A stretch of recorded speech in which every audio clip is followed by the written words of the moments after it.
Hello friends, so today let's talk about bone marrow transplant. ठीक है, आज की वीडियो में हमने बात करनी है बोन मैरो ट्रांसप्लांट की।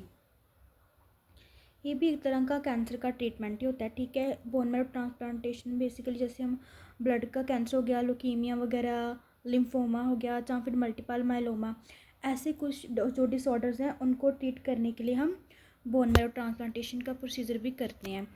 तो पहले देखते हैं इसकी डेफिनेशन, इसमें होता क्या है। So this is the bone marrow transplant is a medical procedure. ये एक मेडिकल प्रोसीजर है to replace unhealthy bone marrow with healthy stem cell. ठीक है, इसमें क्या होता है कि जो पेशेंट के अनहेल्दी बोन मैरो है उसके साथ उसके हेल्दी स्टेम सेल को एक्सचेंज कर देते हैं। जब वो स्टेम सेल अनहेल्दी हो जाते हैं, वो मतलब ओवर प्रोडक्शन करने लगते हैं सेल्स की, जहाँ वो अपना फंक्शन प्रॉपर्ली नहीं करते, वो अनहेल्दी हो चुके हैं, तो हम क्या करते हैं, हम उनको हेल्दी स्टेम सेल से रिप्लेस कर देते हैं। जो अनहेल्दी है उनको निकाल देंगे, उसकी जगह हेल्दी को इंट्रोड्यूस कर देंगे। ठीक है, ऐसे होता है। Which are responsible for producing, जो क्या प्रोड्यूस करते हैं, which are responsible for producing blood cells, जो ब्लड सेल प्रोड्यूस करते हैं। इट ऑफ्टन यूज टू, किस किस को ट्रीट करने के लिए हम इसको यूज़ करते हैं। It often use to treat like leukemia, lymphoma, multiple myeloma and other blood और इम्यून डिसऑर्डर्स।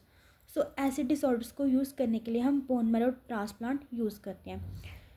नेक्स्ट इसने लिखा है when the bone marrow is damage, जब हमारा बोन मैरो क्या हो जाता है, डैमेज एंड डिजीज्ड। ठीक है, वो डैमेज हो चुका है। It can't make enough healthy cell, वो क्या है कि हेल्दी सेल्स नहीं बनाता। यहाँ पे हेल्दी सेल्स है, थोड़ी सी स्पेलिंग मिस्टेक है, यहाँ पे हेल्दी सेल। ठीक है, it can't make healthy cell, वो हेल्दी सेल्स नहीं बना सकता, which lead to serious health problem. इसकी वजह से क्या है कि हमको सीरियस हेल्थ प्रॉब्लम देखने को मिलती हैं। सो हम क्या करते हैं, बोन मैरो के जो स्टेम सेल्स हैं उनको ही क्या कर देते हैं, रिप्लेस कर देते हैं। नेक्स्ट हमारा आता है टाइप्स। सो अब हम देखेंगे कि बोन मैरो ट्रांसप्लांट की कौन कौन सी टाइप्स होती हैं। इसमें तो बस पहली टाइप आती है, that is the autologous transplant, means की सेल्फ। इसमें क्या करते हैं, हम पर्सन की बॉडी से ही स्टेम सेल कलेक्ट करते हैं। ठीक है, देखो जैसे लिखा है कि stem cell are collected from patient, मैंने पेशेंट की बॉडी से ही स्टेम सेल्स को निकाला, देन उनको मैंने स्टोर किया, then after that I return after cancer. ठीक है, उसको रिटर्न कर दिया। ठीक है, पहले उसके मैंने स्टेम सेल को निकाला, उनको स्टोर किया, then return after cancer treatment, उनको दोबारा किया, मैंने रिटर्न कर दिया। Used when bone marrow is healthy but need protection from strong chemotherapy. ठीक है, उसमें क्या है कि बाहर निकाल के उसमें कुछ चेंजेस करके फिर दोबारा पर्सन की बॉडी में इंट्रोड्यूस कर देते हैं। यहाँ पे उनका बोन मैरो तो हेल्दी होता है, बट उनको थोड़ी प्रोटेक्शन की नीड होती है फ्रॉम स्ट्रॉन्ग केमोथेरेपी से। ठीक है, तो हम क्या करते हैं कि पर्सन के स्टेम सेल्स ही लेते हैं, उन्हीं से वो रिप्लेसमेंट करते हैं। नेक्स्ट आता है एलोजेनिक, यहाँ पे हम डोनर के सेल्स लेंगे। स्टेम सेल किसके लेंगे, डोनर के। यूजली उसका क्लोज रिलेटिव हो सकता है, जहाँ फिर मैच्ड अनरिलेटेड डोनर भी हो सकते हैं। ठीक है, used when patients bone marrow is disease और जेनेटिकली अबनॉर्मल, ये तब होगा जब उसका बोन मैरो डिजीज है, जहाँ फिर जेनेटिकली अबनॉर्मल है। तो हम क्या करेंगे, किसी डोनर के स्टेम सेल ले लेंगे। ठीक है, उसके स्टेम सेल से हम क्या करेंगे, रिप्लेस कर देंगे। नेक्स्ट आता है अम्बिलिकल कोड ब्लड ट्रांसप्लांट। ठीक है, इसमें क्या करना है, stem cell taken from baby's umbilical cord, जो बच्चे की अम्बिलिकल कोड है वहाँ से हम स्टेम सेल को लेंगे आफ्टर द बर्थ। ठीक है, जब बेबी पैदा होता है तो जो उसकी अम्बिलिकल कोड है ना, वहीं से हम वो स्टेम सेल्स को निकाल लेते हैं और उनको फ्यूचर के लिए स्टोर करके रखते हैं। गॉट इट, क्या करते हैं हम, जब बेबी बोर्न होता है तभी उसके स्टेम सेल लेते हैं, निकालते हैं और उनको फ्यूचर के लिए स्टोर कर लेते हैं। ठीक है, जब हमें कभी फ्यूचर में ज़रूरत पड़ती है तो हम उनको यूज़ कर लेते हैं। Useful one preferred donor match is not available, जब हमें सम टाइम परफेक्ट डोनर नहीं मिलता तो हम वो यूज़ कर सकते हैं। देन इसके स्टेप्स क्या क्या है बोन मैरो ट्रांसप्लांट के, तो इसमें पहला आता है प्री ट्रांसप्लांट इवैल्यूएशन, हमने ट्रांसप्लांट करने से पहले इवैल्यूएशन करनी होती है। इसमें क्या क्या आएगा, comprehensive medical test to assess overall health. ठीक है, अब हमने उस पर्सन की कॉम्प्रिहेंसिव हेल्थ देखने की वो पर्सन हेल्दी है किसी अनहेल्दी को तो हम अब कर नहीं सकते ना एक्सचेंज, तो हमने देखना है कि वो पर्सन फिज़िकली वो हेल्दी होना चाहिए, उसको कोई भी डिजीज़ ना हो, वो हेल्दी पर्सन हो, तभी हम उसके एक्सचेंज कर सकते हैं। देन हमने आइडेंटिफाई करना है, ढूंढना है एक सूटेबल डोनर, ठीक है। उसके बाद वो क्या हो सकता है, हमारा ऑटोलॉगस भी हो सकता है कि पेशेंट का ही हम यूज़ कर सकते हैं, जहाँ फिर वो एलोजेनिक भी हो सकता है, जहाँ फिर अम्बिलिकल कॉर्ड ब्लड वाला भी हो सकता है। तो हमने एक सूटेबल डोनर ढूंढना है। उसके बाद कंडीशनिंग प्रेपरेटर भी क्या, तो फर्स्टली पर्पस क्या है हमारा, डिस्ट्रॉय क्या करना हमने, disease bone marrow, and suppress करना है इम्यून सिस्टम को टू प्रिवेंट रिजेक्शन। यहाँ पे हमने जो हमारा डिजीज़ बोन मैरो उसको हमने डिस्ट्रॉय कर देना है, और हमने उसको इम्यूनोथेरेपी देनी है, सो दैट कि हमारा जो इम्यून सिस्टम है वो सप्रेस हो जाए, सो दैट कि वो रिजेक्शन नहीं करे, ठीक है। समटाइम अगर किसी दूसरे डोनर की अगर स्टेम सेल अंदर जा रहे हो तो बॉडी का इम्यून सिस्टम उसको रिजेक्ट कर सकता है, तो हमने कहीं ना कहीं इम्यून सिस्टम को सप्रेस करना है, सो दैट कि वो रिजेक्ट ना करे। देन इसमें हम कौन से मेथड यूज़ करते हैं, हाई डोज केमोथेरेपी या फिर रेडिएशन थेरेपी को यूज़ करते हैं।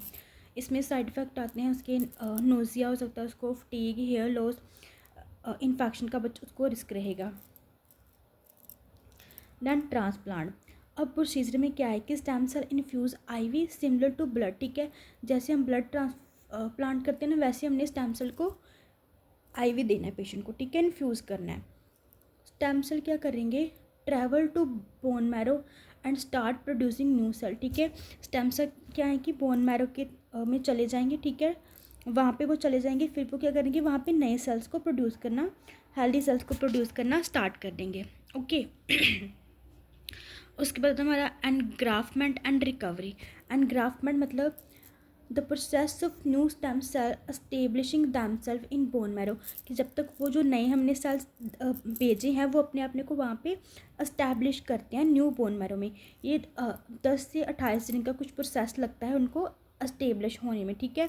इसमें हमें रेगुलरली क्या करनी है, उसकी कॉम्प्लिकेशंस को असेस करना है, कैसी कैसी कॉम्प्लिकेशन आ सकती हैं, जैसे उसको इन्फेक्शन के चांस है, क्योंकि इम्यून सिस्टम तो हमने सप्रेस कर दिया, तो कहीं ना कहीं इम्यून सिस्टम के सप्रेस होने की वजह से इन्फेक्शन का रिस्क रहेगा ना। दूसरी कॉम्प्लिकेशन है कि ग्राफ्ट वर्सेस होस्ट डिसीज़। इसमें क्या होता है कि ये एक ऐसी कॉम्प्लिकेशन है, इसमें जो हमारे एलोजेनिक ट्रांसप्लांट होते हैं ना, वहाँ पे क्या होता है कि जो डोनर सेल्स है वो अटैक कर सकता है रेसिपिएंट के टिश्यूज़ पे, ठीक है। डोनर के सेल्स क्या कर देते हैं, रेसिपिएंट के टिश्यू पे अटैक कर सकते हैं, तो ये भी हमें समटाइम कॉम्प्लिकेशन देखने को मिलती है। उसके बाद पोस्ट ट्रांसप्लांट केयर, अब ट्रांसप्लांट तो कर दिया हमने, केयर कौन कौन सी उसको देनी है, तो लॉन्ग टर्म फॉलोअप देखना है, ठीक है। उसको मेडिकेशन देनी है कि उसको इन्फेक्शन नहीं हो, अदर कॉम्प्लिकेशन को मैनेज करने के लिए मेडिकेशन देंगे। देन साइन ऑफ रिलैप्स और सेकेंडरी हेल्थ इशू को हमने साइड बाय साइड मॉनिटर करते रहना है, गॉट इट। देन हमारा आता है साइड इफ़ेक्ट, इसमें है short term and long term. Short में आएगा फटीग होगी किसी को, नोज़िया होगा, देन माउथ सोर हो सकते हैं, इन्फेक्शन हो सकती है क्योंकि उसका जो इम्यून सिस्टम है वो वीक है, इसकी वजह से पर्सन को इन्फेक्शन के चांस है। देन लॉन्ग टर्म में ग्राफ वर्सेस होस्ट डिसीज़, जो मैंने पीछे तुम्हें कॉम्प्लिकेशन बताई थी, लॉन्ग टर्म कॉम्प्लिकेशन ये आ सकती है कि डोनर सेल्स अटैक कर देंगे पेशेंट्स के टिश्यूज़ पे। देन ऑर्गन डैमेज या इनफर्टिलिटी का भी कहीं ना कहीं एक आ सकती है, गॉट इट। अब इसके बेनिफिट क्या हैं, तो कम्प्लीटली क्योर सम ब्लड कैंसर, जो ब्लड कैंसर है, कुछ तरह के ब्लड कैंसर होते हैं उनको कम्प्लीटली ये क्योर कर देती है, ठीक है, उसके लिए बड़ी बेस्ट है। उसके बाद restore ability to produce healthy blood cell, ठीक है, जो रीस्टोर करती है एबिलिटी कि हेल्दी ब्लड सेल क्या है कि वो प्रोड्यूस हो, उनकी एबिलिटी को रीस्टोर करती है। Then improve quality of life for patient with chronic condition, जिनको ये क्रॉनिक कंडीशन है उनकी कहीं ना कहीं लाइफ की क्वालिटी को इम्प्रूव करती है। देन पोस्ट ट्रांसप्लांट केयर कौन कौन सी हम देंगे, patient need regular blood test, okay, and monitoring for months, ठीक है, उनके रेगुलर ब्लड टेस्ट होने चाहिए मंथली, उनको क्या है कि मॉनिटर करो, क्लीन इन्वायरमेंट उसको प्रोवाइड करो, हेल्दी डाइट दो, सो दैट कि वो इन्फेक्शन से प्रिवेंट रहे। Then support from doctor, family care givers, इस पर्सन को क्या है कि सपोर्ट मिलनी चाहिए, सो दैट कि उसकी रिकवरी क्या है कि जल्दी हो जाए, ड्यूरिंग रिकवरी उसको सपोर्ट देनी है, फैमिली ने भी डॉक्टर ने भी। Then bone marrow transplant is life saving procedure but it require careful preparation, skilled medical team and close follow up, ठीक है ना। मतलब ये जो बोन मैरो ट्रांसप्लांट है ये लाइफ सेविंग प्रोसीजर है, इससे पर्सन की जान बच सकती है, लेकिन इसके लिए हमें बड़े स्किलफुल मेडिकल जो टीम है वो चाहिए, ठीक है। पूरे उनको स्किल्स होने चाहिए इसके, फिर वो मतलब कि ये कंडक्ट कर सकते हैं। सो this is all about your bone marrow transplantation. I hope कि आपको ये समझ आया होगा। Thank you for watching it.